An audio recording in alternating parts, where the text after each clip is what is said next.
Coucou ma chatte femme, j'espère que vous allez bien, moi ça va. Donc aujourd'hui on se retrouve en fait pour mon bilan du premier trimestre. Il y en a certaines qui me l'ont demandé, donc je me suis dit que j'allais le faire, je vous rapproche un petit peu. Donc je me suis dit que j'allais le faire, donc au début je me suis dit mais qu'est-ce que je vais bien pouvoir leur dire. Du coup en fait là c'est vraiment une vidéo blabla, hein, prenez un café, un thé, de quoi grignoter. Voilà, donc du coup je me suis dit que j'allais m'aider en fait de ce petit livre que je m'étais commandé en fait sur Amazon. Voilà, donc c'est le petit journal de ma grossesse. C'est quelque chose que je n'avais pas fait lors de ma première grossesse et que j'ai du coup ressenti le besoin de noter et d'écrire tout ça en fait, de marquer le coup pour la deuxième grossesse. Voilà, donc du coup aujourd'hui j'en suis à mon je débute le 6e mois. Donc on a bien entamé le deuxième trimestre. Mais je voulais quand même revenir sur le premier trimestre parce que voilà, j'ai eu pas mal de petites questions, j'ai eu pas mal de demandes à ce niveau-là. Donc pour toutes celles que ça n'intéresse pas, je ne vais pas vous en vouloir, vous inquiétez pas, vous pouvez y aller, hein, vous pouvez zapper.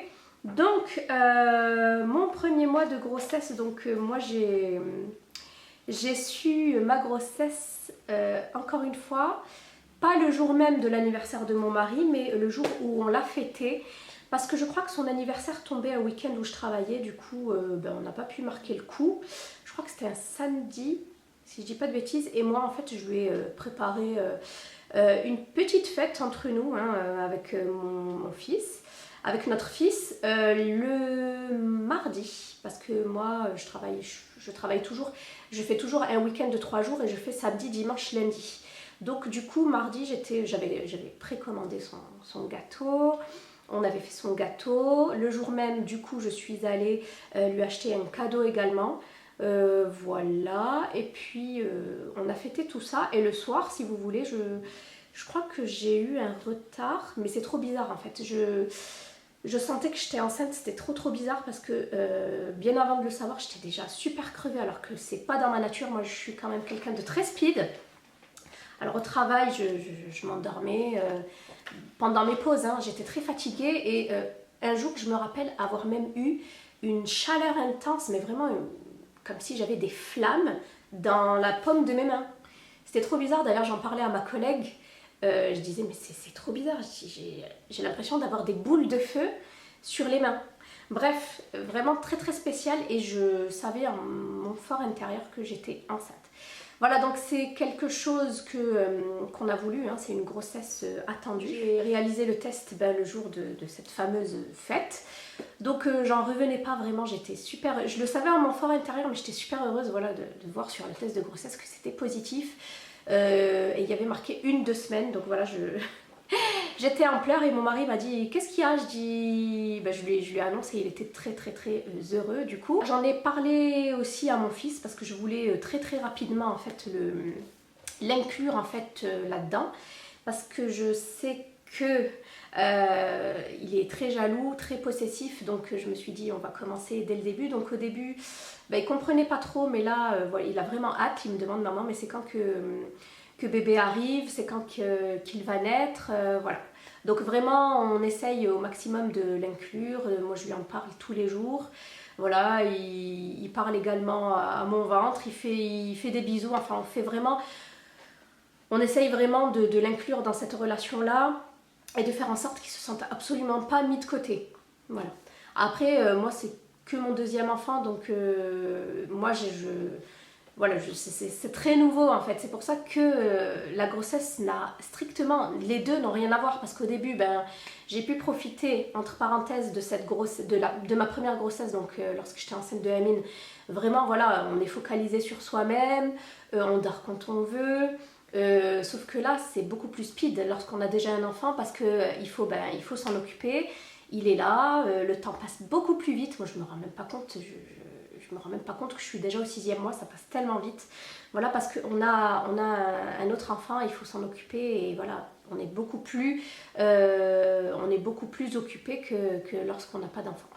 Voilà, ensuite du coup, au niveau des symptômes, très rapidement, j'ai eu des nausées mais atroces, pas de vomissement. Pas comme pour ma première grossesse où j'ai fait que vomir et où j'ai perdu 4 kilos. Là du coup j'ai pas perdu de kilos, au contraire j'en ai pris.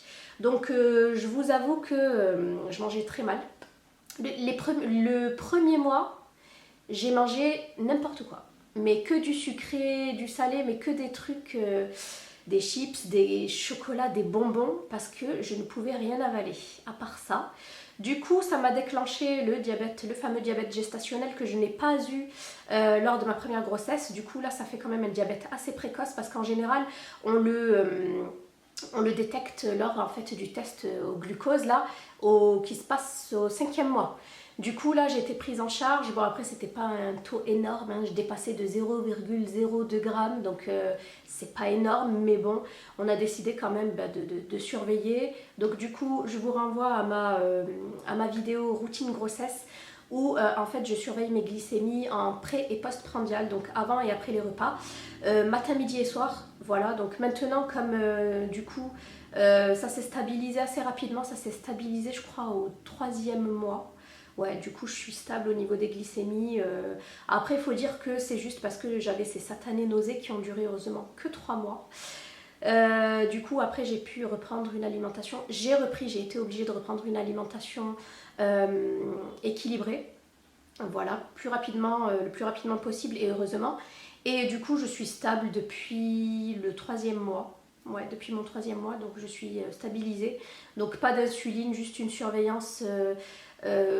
Moi mon souci c'était vraiment au lever, le matin au lever. Juste après donc cette période de jeûne nocturne, et donc là je surveille le matin, après le petit déjeuner et ensuite qu'après les repas, voilà tout simplement. Donc voilà, je suis contente à ce niveau là. Ensuite au niveau de la prise de poids, donc comme je vous ai dit ça n'a strictement rien à voir avec la première grossesse. J'avais perdu 4 kilos mais ensuite j'en avais pris 6. Voilà, au 6e mois d'ailleurs, ils commencent à s'arracher les cheveux et ils se sont dit « Ah mais vous avez pris trop vite, trop rapidement ». Mais en plus j'étais en vacances, j'étais au Maroc et dès qu'on a plus ces vomissements, d'ailleurs ces vomissements avaient duré jusqu'au 5e mois, je trouvais que c'était super long. Enfin fin 4e mois, et ensuite je me suis fait plaisir quoi tout simplement. Et du coup là en fait j'en suis exactement à la même prise de poids, là j'en suis à plus 6 kilos à 6 mois. Donc c'est voilà, c'est pas plus mal, ça va. En fait, là, sur cette grossesse-là, j'augmente petit à petit. En sachant, je crois que c'est de 1 à 2 kilos le premier trimestre. Je crois que le premier trimestre, vous prenez 1 à voire 2 kilos par mois. Voilà, et ensuite, ça augmente à 2 kilos tous les mois le dernier trimestre, un truc comme ça. Donc de toute façon, moi j'étais quand même déjà en surpoids de base, même si j'avais réussi à perdre 10 kilos. Vu ma taille, voilà, je suis quand même légèrement en surpoids. Du coup, je suis censée prendre entre 11 et 15 kilos. Donc de toute façon, je ne vais pas me focaliser là-dessus. Bon, même si je fais attention, mais voilà, je prendrai ce que je prendrai. Et puis je sais que pour ma première grossesse, j'avais pris 14 kilos. Mais je prendrai ce que je prendrai, et j'étais pas surveillée en plus pour la première parce que j'avais pas de diabète.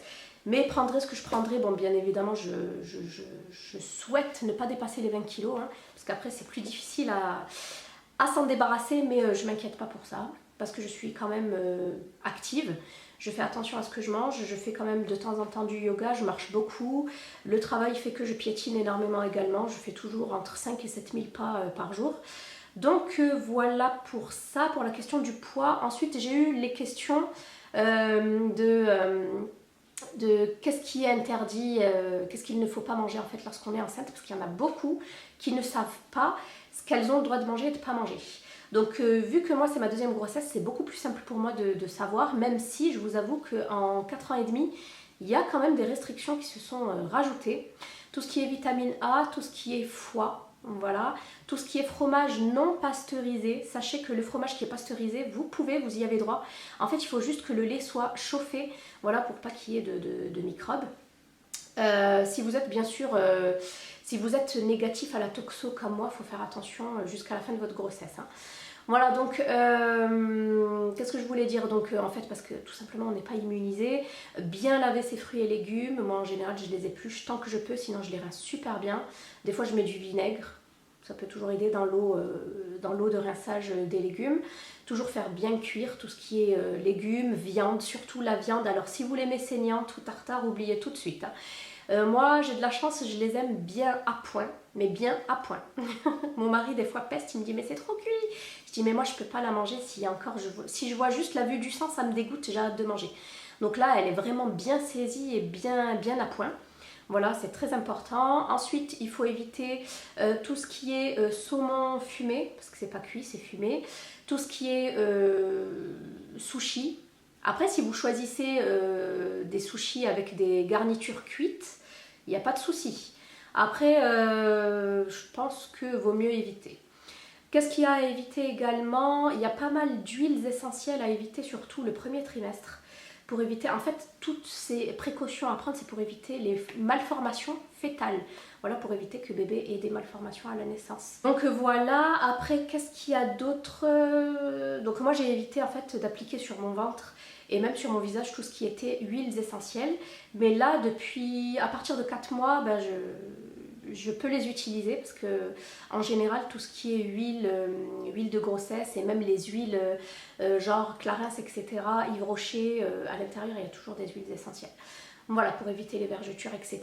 On en reviendra après sur les vergetures si je ne perds pas mon fil conducteur. Donc, je crois que j'ai fait le tour de ce que vous avez le droit et pas le droit de manger. Après, oui, ce que vous n'avez pas le droit de manger, c'est tout ce qui est aussi préparation avec des œufs crus. Donc tout ce qui est tiramisu, vous oubliez. Vaut mieux faire un tiramisu maison sans œufs. Vous pouvez même en retrouver, hein, mais je vous préconise de le faire vous-même. Et surtout, un truc que je fais et que j'ai l'habitude de faire, c'est de goûter les préparations de gâteaux que je fais maison. Et ça, faut éviter. Bon, après vous, je pense pas qu'il y ait un énorme risque, mais vaut mieux éviter. Voilà. Tout bien cuire, tout bien laver. Voilà, je pense que j'ai fait le tour. Après, si j'ai oublié certains trucs, je vous mettrai une petite liste juste ici. En fait, voilà. Je me suis même pas servi de mon livre. Du coup, ah oui, je voulais aussi vous parler donc des vergetures parce que c'est un sujet qui revient également. Donc au niveau des vergetures, la première grossesse, personne m'a donné de conseils, donc du coup je me grattais comme une folle et je savais pas qu'il fallait hydrater. Donc j'ai eu des petites vergetures en fait sur la poitrine, à l'avant du ventre et en fait sur les poignées d'amour au niveau latéral. Mais là, vous inquiétez pas, je suis à fond, mais à fond. Hein. Donc je suis à fond, j'alterne pas mal de crèmes, j'alterne les textures et les produits. Donc j'alterne tout ce qui est huile, donc je sais que j'ai l'huile tonique de Clarins que je peux maintenant utiliser. Ensuite, j'utilise également un beurre de karité de la marque Palmer's.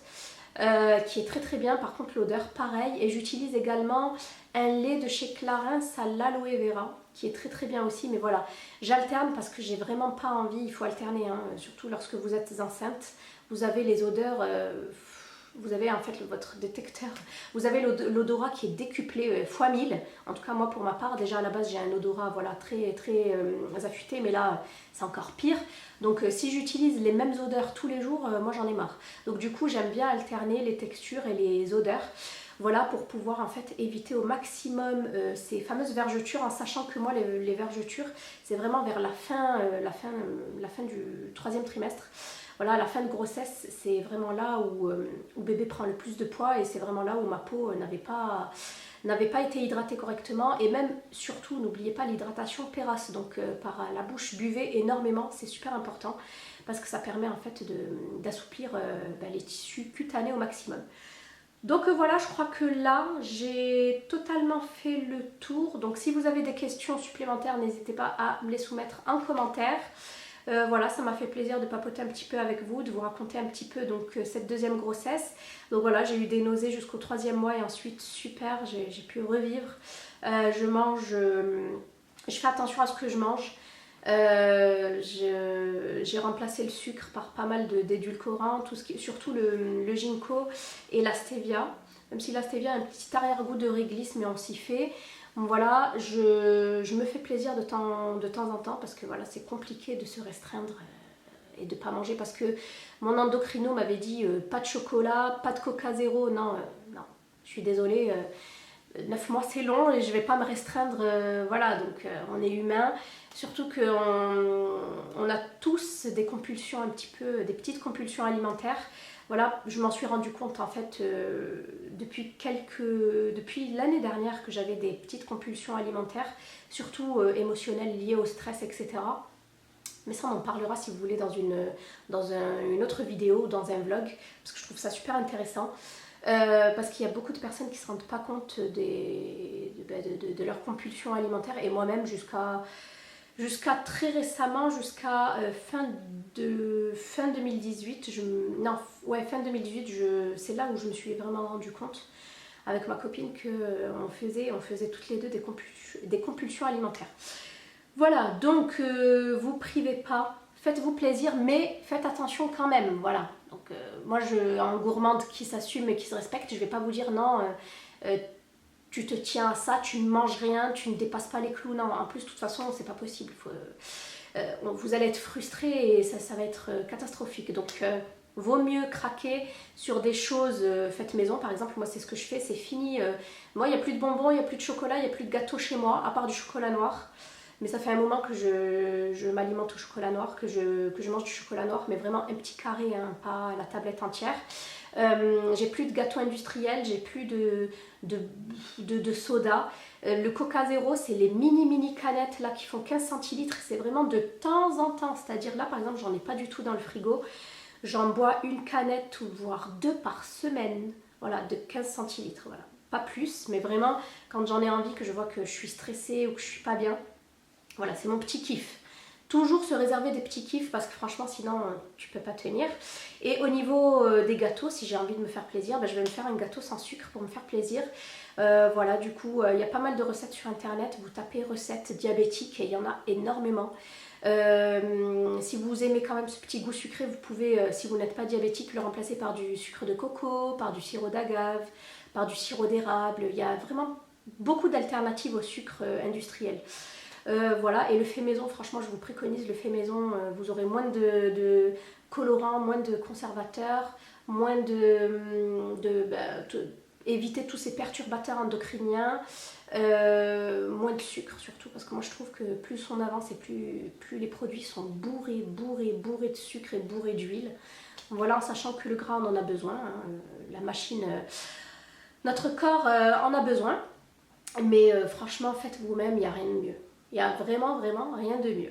Donc voilà, je vais clôturer là cette petite vidéo blabla concernant le bilan du premier trimestre. Donc voilà, le premier trimestre c'est bien passé dans l'ensemble, même si les nausées ont été un petit peu embêtantes. Hein.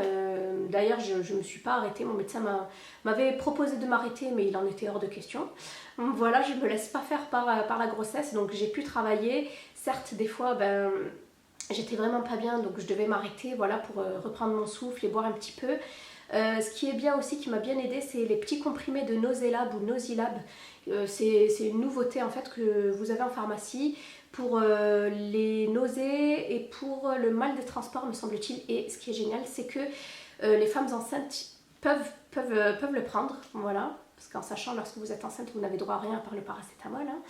Voilà, et puis ce que vous pouvez aussi prendre, c'est des tisanes ou des thés au gingembre. À ce qui paraît, ça marche bien, gingembre, citron. Mais j'ai jamais testé parce que moi, les comprimés allaient très bien. Mais je les prenais pas tous les jours. Donc voilà, je vous laisse. Je vous dis à bientôt dans une prochaine vidéo. N'hésitez pas à me soumettre vos questions si vous en avez. N'hésitez pas à liker la vidéo et à vous abonner. Je vous dis à bientôt dans une prochaine vidéo. Et jusque là, portez-vous bien. Bye.